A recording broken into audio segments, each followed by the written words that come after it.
So, I'm going to put the picture here of my perp from former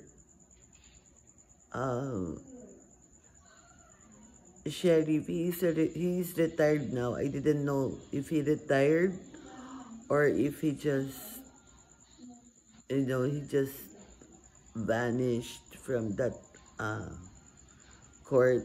He is Sheriff Cesar Torrio. So the DOJ is doing this to me. Okay. From branch 76 Quezon City Hall. Special case, they are dealing with drugs. Okay. They are dealing with shabu, which of course they monetize. I was, under heavy mind control at that time, and I was in the court. I can prove that they are doing shabu session inside the court, or met.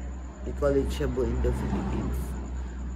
So this bastard, I'm going to write all the congressmen, the senators to persecute this bastard. Right? This is what I'm gonna do.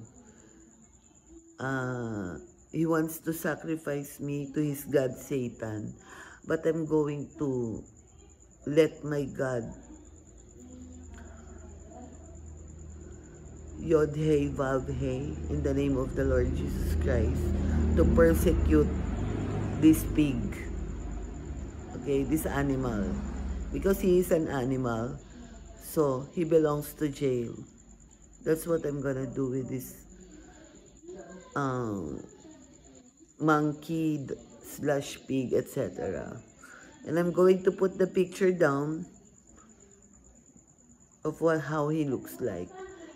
And that was like 1997, so that was around 20 plus years ago. So you have to make him older, right, using some apps. Okay.